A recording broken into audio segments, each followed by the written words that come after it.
Donc, améliorer les conditions, ça commence déjà par offrir ou doter les matériels nécessaires pour avoir un peu de l'autonomie, c'est-à-dire béquilles, fauteuils roulants, déambulateurs, matériel sanitaire pour prendre la douche aux bonnes conditions.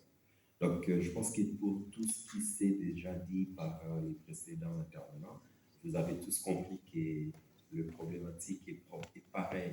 C'est pareil sur tout le continent africain. Alors, moi, je ne vais pas revenir sur ça.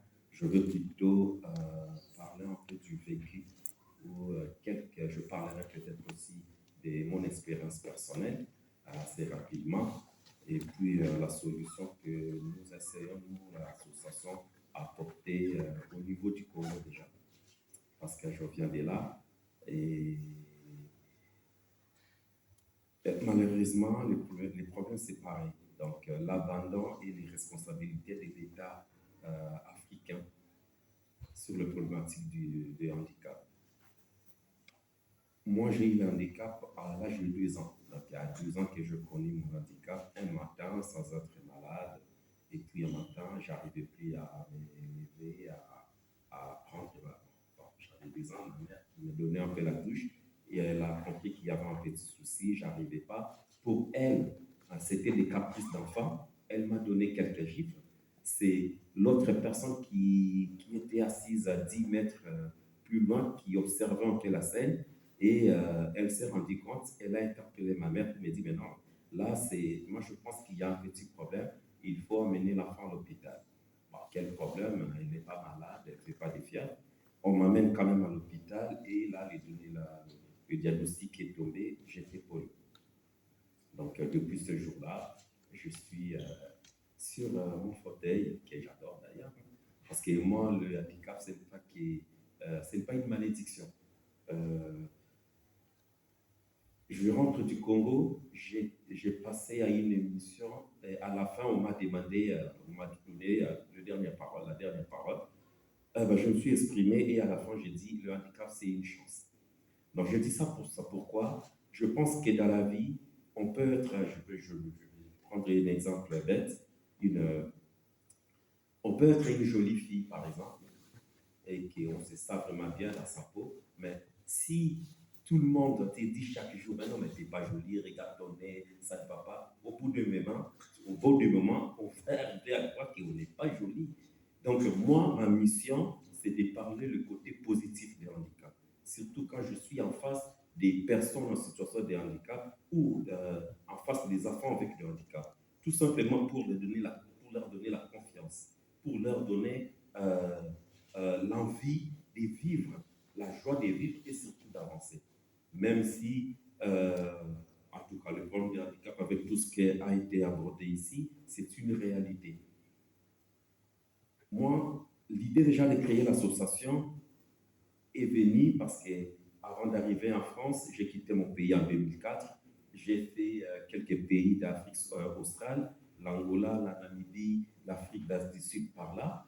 Eh bien, je rencontrais les mêmes problématiques où les personnes handicapées ou en situation de handicap, je n'aime pas trop les personnes handicapées, les personnes en situation de handicap étaient contraintes à faire la manche pour vivre, pour manger au quotidien. Ils n'avaient pas des matériels, ils fabriquaient des matériels comme vous disiez tout à l'heure. Je vis ça en Angola, je vis ça en Namibie, je vis ça en Afrique du Sud, ça m'a révolté. C'est la même situation que j'ai laissée dans mon pays, le Congo, la RDC, et comme j'étais commerçant entre les deux Congos, c'est la même situation que je vis. J'ai vécu aussi au Congo-Brazzaville. Ça m'a révolté. Et en arrivant ici avec tout ce que je vis, je me suis dit, mais non, on ne peut pas croiser les bras, on ne peut pas rester comme ça, on doit faire quelque chose. C'est l'objectif de créer, enfin, l'idée est venue de là pour créer l'association. Pour revenir avec tout ce qui s'est dit aussi, oui, malheureusement, quand on est en situation de handicap et que tu n'as pas la chance d'avoir une famille noble ou une famille tout simplement respectueuse, on peut malheureusement être abandonné à l'âge de 5 ans, 7 ans, parce que moi, j'ai eu la chance d'avoir une famille nombreuse et polygame, où j'ai eu beaucoup de sœurs et frères, Heureusement aussi, mon père n'était pas riche, mais avait quand même des moyens. Il a pris en charge aussi d'autres enfants de ses frères et sœurs. Donc, j'avais des cousins, des nièces, des neveux, et on était vraiment nombreux chez nous. Et j'ai eu la chance de fréquenter une école. Malheureusement, là aussi, on peut avoir une famille, comme je disais tout à l'heure, avec des moyens et respectueux, mais on subit quand même. On peut bénéficier de l'amour, de l'affection de la famille, de ses parents, mais à l'intérieur même de la famille, on subit des injustices. Moi, je suis allé à l'école la première fois, j'avais déjà 12 ans. C'est-à-dire mes frères et sœurs qui étaient mes petits frères et mes petites sœurs allaient déjà à l'école et moi je ne pouvais pas y aller parce que j'étais une personne en situation de handicap. Et Dieu, je ne sais pas, je vais citer Dieu par hasard, mais j'avais une particularité, j'ai appris et à écrire et à lire chez moi à la maison, sans aller à l'école. Et un matin, j'écrivais sur une portail, oui, maman va à l'école, maman va au marché, comme un peu par hasard, chez nous, c'est le papa qui va au travail et le maman va au marché. J'écrivais comme ça, c'est ma grande sœur, l'une de mes sœurs m'a vu. Et puis, elle a interpellé mes parents. Ils ont dit, mais à la rentrée prochaine, il faut que Bruno aille à l'école. Même si elle sera, il est déjà en retard, mais on ne va pas le laisser comme ça parce que ce qu'il fait, c'est tout simplement incroyable. Il n'est pas allé à l'école, mais il écrit déjà et puis il sait lire. Donc, on va lui donner la chance. Je suis allé à l'école et, enfin, j'ai un peu eu la chance peut-être de bien comprendre. Et puis, j'étais le plus souvent parmi les trois premiers de l'école, de la classe. Et en grandissant, après le bac, je ne pouvais pas continuer, tout simplement parce qu'il n'y avait pas l'accessibilité. C'est-à-dire, j'avais envie de continuer mes études supérieures. J'étais obligé de m'arrêter au bac, tout simplement. Déjà, à l'époque, il n'y en avait pas assez. On avait le campus, comment ça s'appelle encore, Peter, si tu peux m'aider par là. Un campus du collège de Chassa, là. L'Unikin, il y avait l'Unikin, on en avait au moins trois ou quatre, pas plus. Et tous, malheureusement, les salles des cours se trouvent déjà pour l'inscription, les bureaux c'est en étage, alors que pour quitter chez moi pour arriver à à l'un des universités, c'est des kilomètres. On n'avait pas de moyens à ce point-là pour se déplacer. Donc, bref, j'étais obligé d'arrêter. Et je me suis projeté tout de suite au commerce pour faire Kinshasa, Brazzaville. Et là, c'était la première fois où je découvrais maintenant le monde du handicap. Parce que les gens qui n'avaient pas de diplôme, qui n'ont pas fait l'école, leur seul moyen pour vivre, c'était de faire le commerce. Et là, il y avait des centaines de personnes qui se débrouillaient tant que mal pour traverser quotidiennement, pour réaliser un peu, vendre un peu leurs articles et vivre. Et là, euh, j'étais un peu, comment je peux dire, perdu, parce que je rencontrais aussi pour la première fois des personnes malheureusement qui n'ont pas allé à l'école. Donc, ils s'est comporté un peu, moi qui sortais d'une famille où j'ai fait l'école, j'étais bien gardé, bien élevé, et j'ai découvert des gens malheureusement qui ont été abandonnés, pardon, soit à 5 ans, à 7 ou 10 ans, et se réveillait un matin, maman le mettait sur le dos avec le papa, oui, on va aller quelque part, on ne sait pas faire des courses ou je ne sais pas quoi, et à plus de 10, 20 ou voire 30 kilomètres, ils vont le déposer quelque part et puis ils vont rentrer chez eux comme ça. Et l'enfant va rester là à attendre 1 heure, 2 heures, et puis il se rend compte que finalement, il est abandonné et il ne sait pas comment retourner chez lui parce qu'il y a 10 kilomètres déjà, c'est très compliqué. Alors, 20, 30, c'est encore plus pire. Et cet enfant, à 10 ans, va s'adapter à la condition et c'est forger un peu comment il m'échappe. Enfin, je n'ai pas beaucoup d'expressions pour bien m'exprimer, mais la femme va va vivre dans cet endroit et puis elle doit continuer à s'élever en faisant la marche dans la rue et jusqu'à ce qu'un moment, il va retrouver par exemple l'endroit où moi je faisais le commerce, mais cette personne-là ne va pas réfléchir, ne va pas avoir la même réflexion avec vous qui sortez d'une famille et aller à l'école. Pour m'adapter dans un premier temps, c'était très compliqué, je me suis adapté, ainsi de suite. Et je croyais peut-être qu'après 17 ans, parce que je suis parti en 2004, donc je suis allé que cette année, après 17 ans, j'avais pris que les choses allaient quand même changer. En rentrant là, j'ai trouvé encore la situation plus dramatique. C'est-à-dire des personnes sont toujours dans la rue, des personnes en manque de matériel, des personnes sont obligées de faire la marche pour vivre. Et les filles, malheureusement, les premières victimes, comme tu disais tout à l'heure, je suis d'accord avec toi, ces filles-là, pour vivre, ils sont obligés de se prostituer. Ils se prostituent encore avec euh,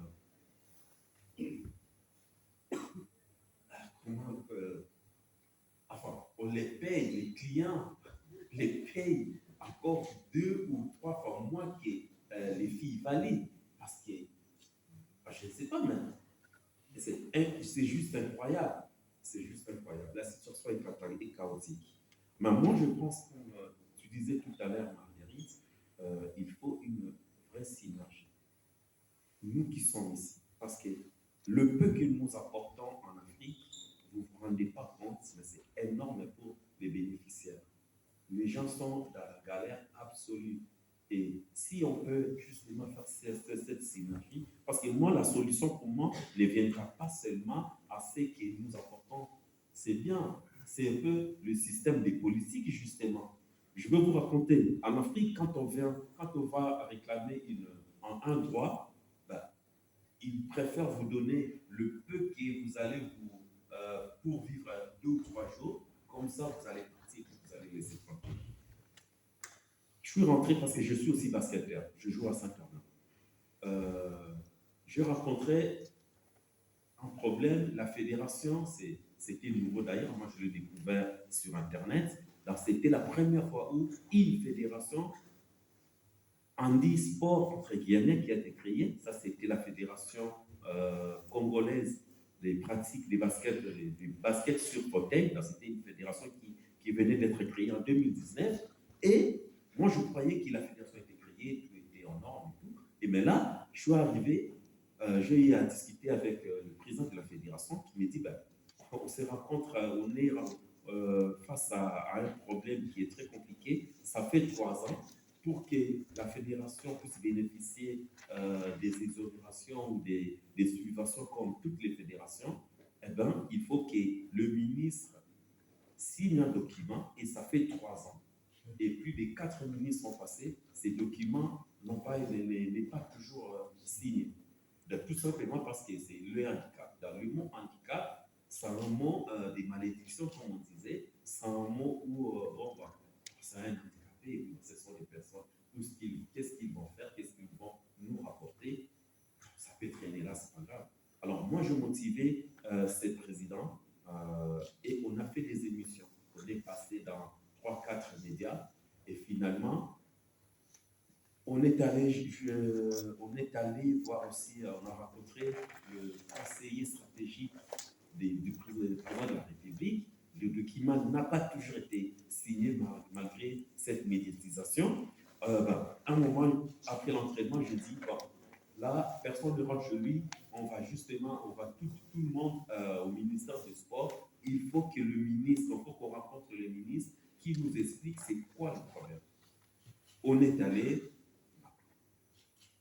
d'abord pacifiquement pour essayer de rencontrer quelqu'un. On a été dégoûté. Au bout de 3 heures, moi, je suis descendu, j'ai fait monter tout le monde. Et les bureaux étaient même pas 5 mètres carrés. Alors, le ministre a vu qu'on était tellement nombreux qu'il faisait des bruits entre les policiers. Et puis, nous, on était déterminés. En tout cas, moi, j'avais dit aux gars, si on ne fait pas ça, c'est qu'on n'aura pas quelque chose. le ministre était contraint de sortir pour nous rencontrer. Et là, le dossier, il connaissait le dossier.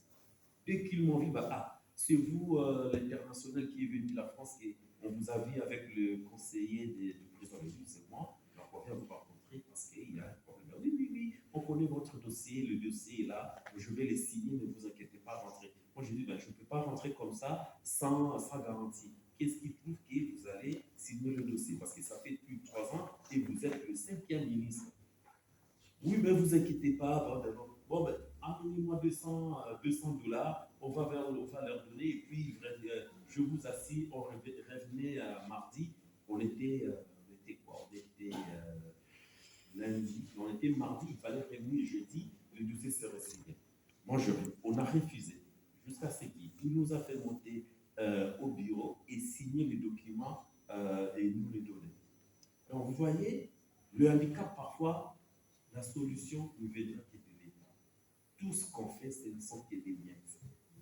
Créer des centres, chercher des matériels ici, comme on les fait, il faut continuer. Hein. Je ne dis pas qu'il faut arrêter. Il faut continuer parce que les gens, ils sont dans le besoin absolu, comme je disais tout à l'heure. Il faut continuer. Mais à un moment, il faut être face à la réalité et confronter ces dirigeants. En France, ça a été fait, je pense, parce que les associations se sont prises en charge. Ils se sont prises en charge en allant voir les politiques. Parce que la solution du handicap sera réglée en Afrique que par des lois qui seront ratifiées, comme tu disais, et puis respectées. Donc, pour que ces choses-là s'y fassent, il faut aussi créer des synergies ici, mais aussi dans chaque pays, où on ira voir ces politiques pour que moi, j'ai aussi rencontré, je pense que Peter ou les Congolais qui sont là, qui pourront savoir, pourront le connaître, comment il s'appelle, le député. C'est un député qui est aussi en fait dans le social, il aide des personnes en difficulté, des personnes en situation de handicap. Moi, je suis allé le voir pour essayer de faire un partenariat, parce que quand on réussit à avoir les matériels, on se confronte aussi aux problématiques d'envoi de matériel, logistiquement, financièrement, on n'a pas assez de moyens. Donc, je suis allé le voir s'il pourrait éventuellement financer l'envoi de matériel. Il a refusé. Après, je lui ai posé la question de savoir, oui, c'est bien par exemple de donner des matériels aux gens, de donner un $50, $20 à quelqu'un qui vient demander chez vous, mais en tant que député, quelle est la solution que vous portez pour arrêter un peu cette situation? Parce qu'on ne peut pas continuer à vivre en venant pour demander. Parce que quand je suis allé d'ailleurs, quelqu'un qui était là m'a accueilli un peu désagréablement, parce qu'il a appris que j'étais aussi venu faire comme tous les autres, à venir chercher peut-être un peu quotidien chez lui, alors que moi j'avais un rendez-vous qu'on a pris et c'était bien fixé. Je dis que ce n'est pas possible. Quel est, vous, en tant que député, qu'est-ce que vous prévoyez, qu'est-ce que vous proposez à l'Assemblée pour que la situation du handicap soit résolue et soit surtout prise en considération? Et là, il me répondait, il dit, on essaye, il n'y avait pas vraiment de réponse concrète. C'est-à-dire, ce genre de personnes, il a peut-être la volonté, mais il ne sait pas non plus où commencer parce qu'il ne connaît pas lui-même le problème du handicap. Donc, il faut les associations aussi sur place soient plus dynamiques et apportent leurs compétences pour aider ceux qui sont en haut à proposer des lois ou à faire à ce que les choses bougent. Donc, ça, c'était la partie solution que moi je proposais. S'il faut faire des synergies, je pense que c'est nous, ça peut commencer déjà par ceux qui sont dans la salle à travailler sur cette problématique-là et